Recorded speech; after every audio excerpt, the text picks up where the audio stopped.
Hi, Brittany.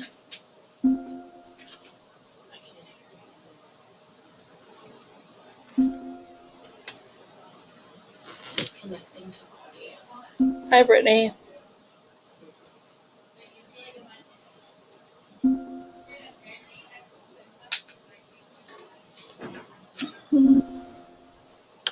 Can you hear me? It says, like, on the recording thing, it says connecting to audio. Take your headphones out. Can you hear me? Say it again. Can you hear me? No. It's because I'm not connected, because it has, like, my phone.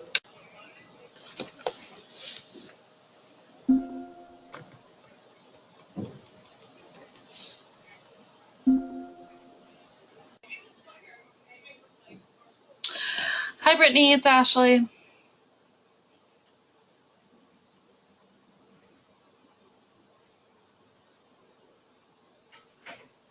Brittany, can you hear me?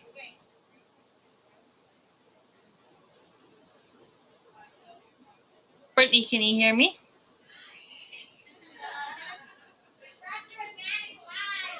Hi, Brittany. Can you hear me? Hi, Brittany. Can you hear me?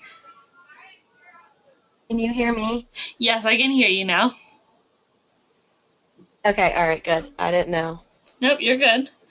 Okay, so we're going to talk about Okay. the Ertmer's barriers today.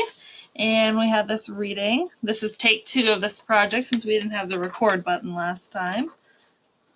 Okay, well, let's get started. We got a nice little PowerPoint for us. So, do you want to start us off with the first order barriers? Sure. Yeah, that's fine. Hold on, let me find it in the article. Okay. So from the first barrier, the personal fears, what do I do if the technology fails and my lesson can't proceed? How will I gain the confidence I need to technical and logistical issues? How does the software package work? Where, when should I use computers? And then it ventures into like the organizational and pedagogical concerns, like how can I ensure that students obtain other adequate computer time without missing other important content. So I think for me it's different because like obviously being a BCIT concentration, I will be doing a lot of like the software stuff in the classroom, and I think Duquesne does a really good job. Like I don't know, maybe you can speak more of this since like you're both like a hard core subject and like plus you're taking like the IT supplement as well. I think Duquesne does a good job of showing us like how we can implement the technology into our curriculum, like without losing sight of like the actual curriculum.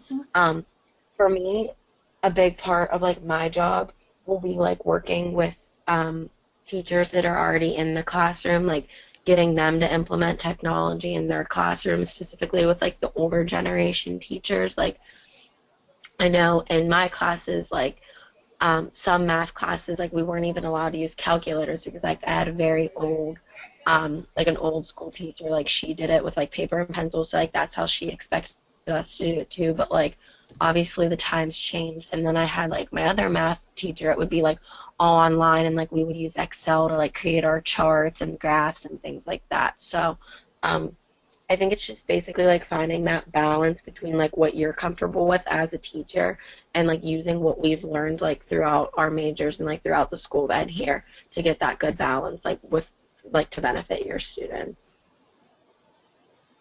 Yeah, I agree with everything you said. You talked a little bit more about the second order barriers, so I can touch upon the first order barriers, just how that one of the biggest issues is we might be teaching in schools that don't have the resources, which is more of a first order barrier, and the second order being overcoming how to use those. But first order barriers, like one of the biggest things is teachers say, we don't have the money, we don't have the resources, so we can't do anything about it.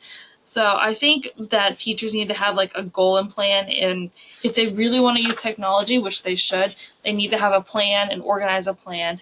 And then once they have those once they overcome that first order barrier, then they need to overcome the second order. Like, okay, how am I supposed to use this? Like, do I feel comfortable using this? And I think, like, nowadays, like, teachers nowadays, like, the very fresh, incoming, new face teachers, they're more comfortable with it. And however, like, you've had teachers who, like, can't even use a calculator. Well, that's even harder. Like, the older teachers, they're not as experienced with the technology. They might not have had enough training with the technology. So I think they are connected very much so. But one of the first things, you have to have the technology in order to use it and implement it, even if you are afraid to use it. Right, absolutely. And I think too, it was very surprising for me in my like field experiences.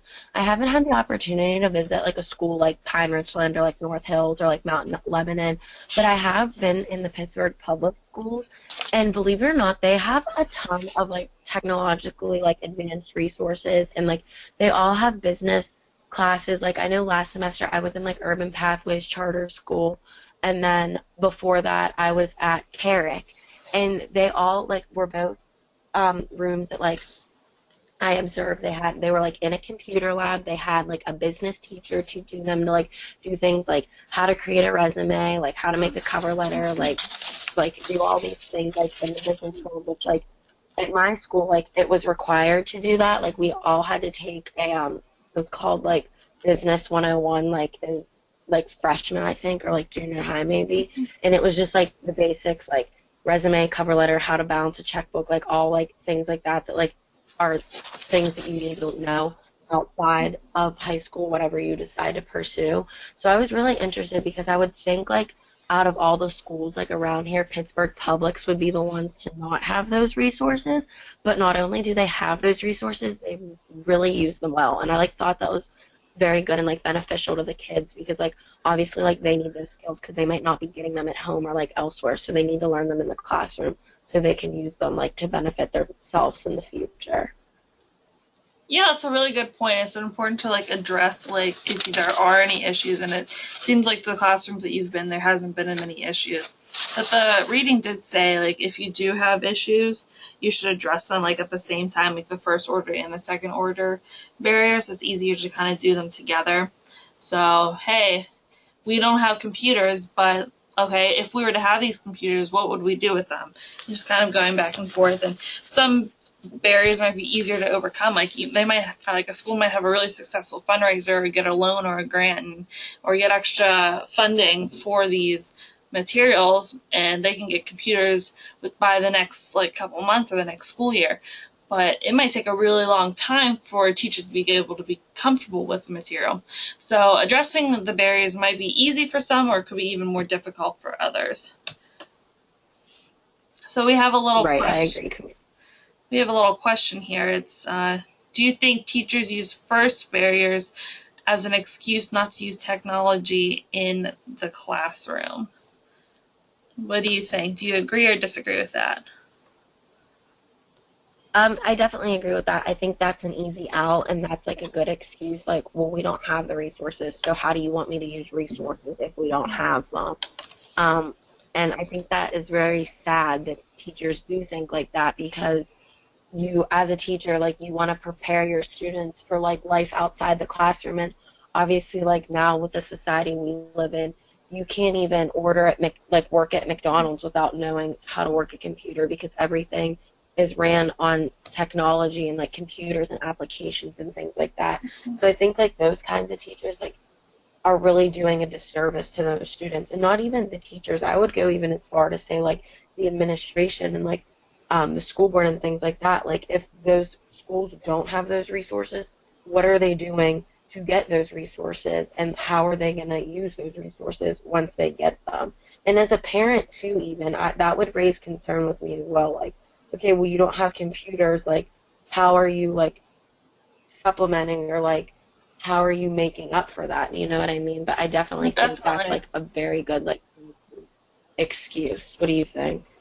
I think, yeah, if teachers can find a way to, especially, I think more so the older teachers, they can get around not doing something or having to learn something new. They probably won't want to use it. Be like, oh, we don't have computers, so I don't have to do this. I can stick to my ways and just be comfortable in how I do things. I know it works, but you have to be fresh in the classroom. So I think that teachers who are more involved, more willing to be open to technology, they're going to have the more successful classrooms.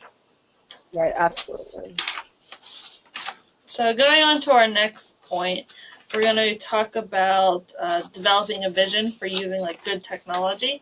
And there's 3 points to that: is modeling, reflecting, and collaborating. For modeling, it's kind of going off of what, maybe having like a workshop with different administrators or different staff and actually like doing what they're doing, like what is working with what they're doing right now, and kind of what you do in almost all of your ed classes. You model what you learn, and then you take what was demonstrated by you and then try to use that and incorporate it into your classroom. I know that's kind of like what the purpose of field work is. Like you go out to the field and you try to model what you do like in the field, and then change or maybe even kind of change it up, things that you don't like, or you don't do things that you don't like. Right, absolutely. And I think too, like what you said, like teachers sometimes feel like, I think I've noticed this like in my school too, like they forget to like maximize their resources. Like if you have a younger teacher, like one of us that like just came on to like the staff, and like obviously like we're very comfortable using technology and we know how to implement it into our curriculum through like our education here at Duquesne, like teachers shouldn't be afraid to like reach out to us. And like same with like us, like being new teachers, like it's good for us to say like, hey, like if you need help like with technology or like anything in the classroom, like let me know, like we can work on it together. So I think like a lot of times like that collaboration between, and it doesn't even have to be like the senior math teacher and the freshman math teacher, you know what I mean? Like we can all play off of each other. And I think Duquesne does a good job of that too, with like keeping us like integrated within like the rest of the curriculums and the rest of the concentrations, but also like allowing us to branch off in like our other classrooms as well, with like just like you with like the rest of your math students, but then like you have class with like myself and Maggie, who's an English major, and like we can all play off of each other's strengths. So I definitely think like we can all like use each other as like models for like to help us all in the classroom. Yeah, those are really, really, really good points. When we move on to reflection. I can go ahead and... Oh, okay. You gonna do reflection? Mm-hmm. Yeah, if you want me to, that's fine. Go ahead. Okay, and like that was kind of like playing off of like what I was just talking about, like how like teachers should like work together rather than like separately. Like yeah, you're teaching different classrooms, different contents, different things, but like you have to like keep in mind that like those students are bouncing from like your classroom to my classroom to Maggie's classroom, like all throughout the day. So you want some type of like uniformity. Obviously, like that would be hard. But I did find a quote in here that's interesting. It says, when teachers engage with each other in ongoing reflection about their use of instructional technology, they are more likely to critically evaluate their practice and redesign instruction to better meet student needs and curricular goals. And I think like that couldn't be more true, especially now with like all the innovations and everything. Like my sister's in junior high, and like I go to a school district that has those grants and has the resources that they're allowed to like utilize, and like they get iPads for everything. Like so they have an iPad and like everything is like stored on there, and like they just use that. And so like obviously like that's something that has like changed with technology. Like even us when we went through school, like we didn't have that. Like we were lucky if we like got a laptop for a few periods, you know what I mean? So I think too as teachers we really need to like look back and reflect on what we're doing and saying, are we like maximizing our resources? Are we helping our students to our best potential to help them reach their goals? Yeah, I actually really like that quote too that you said. I think it is a great encompass of just like reflecting on like everything that you even learned in the classroom. Then the last point was collaboration. Like I think this is like we do a great job of this in the Lead a Teacher program. Like you're never just like listening to a lecture. Like you're with your peers and the other professors, like collaborating and bouncing off ideas. And that's what you need to do when you have if you're newer to technology. Like go to more experienced and veteran teachers who have worked with technology and say, okay, what does work, what doesn't work, what's good for this age level, and what isn't good for this age level, and just like having good communication and sharing with like your fellow colleagues, and that's gonna make or break your vision of technology in the classroom.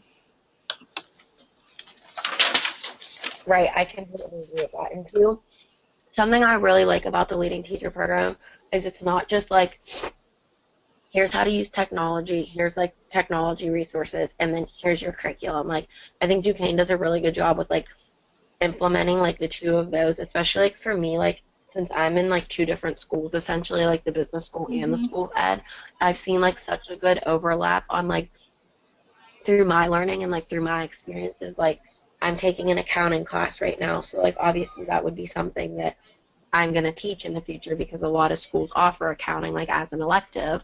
So basically like the way our teacher lines up our classes, she has like the PowerPoint lecture and it's a Monday, Wednesday, Friday class. So like Monday would be like the lecture of like the theories and would like go through like the knowledge of it. And then Wednesday we would like go through a problem like on hard copy paper, and then Friday we would put it into an Excel document and she shows us how to do like the sums. So then we submit our homework through Excel. Like we submit Excel spreadsheets to her for like homework to show that we can accurately use the formulas, because a lot of accounting firms and a lot of places use technology like that. However, when we're tested with the paper pencil method, so it shows we can also like do that math and do those things in our head. So I think that's just like a very good example of like collaborating. Like you have to know like what works well for your subject, what like you can do with it, and like where to find that balance at. So I think like obviously that's like definitely something that it works well for me because I'm learning like both of those ways, and that's definitely something like I would want to like implement in my classroom. And like I know with like you, like you're doing math stuff too, but like you're also taking like instructional technology, which is like teaching you to like implement this stuff in your classroom, and you can like directly parallel like line that stuff up so it works very well and like runs very smoothly. Yeah.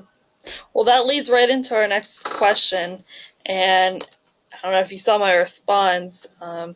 You just said, in your experience, do you think technology should be used for every kind of lesson, for every content?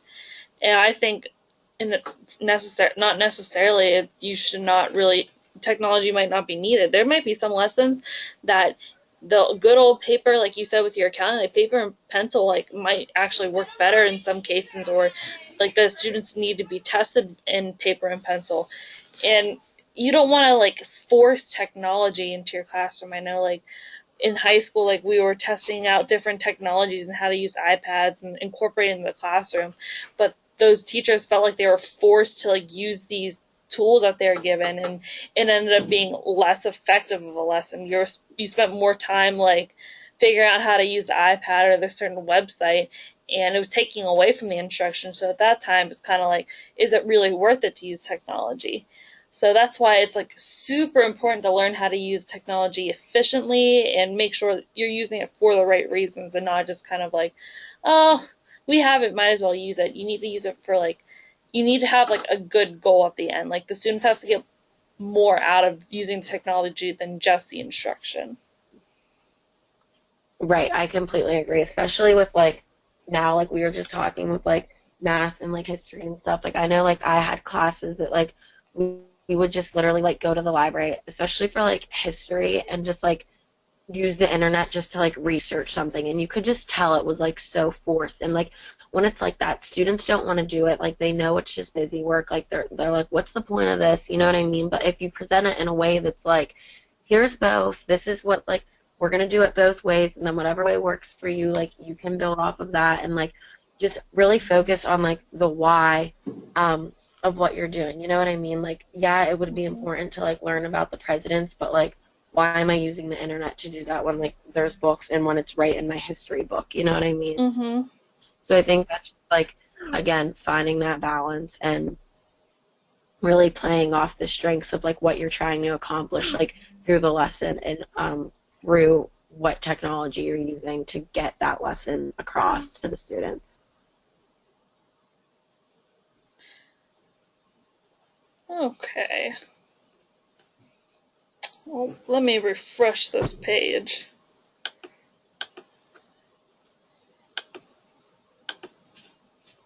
Can you see the next questions? I see poll question 1. Do you think teachers use first barrier as an excuse? Okay. Oh, here we go. I We see got them now. the new questions up. Okay. Yep, So we're good.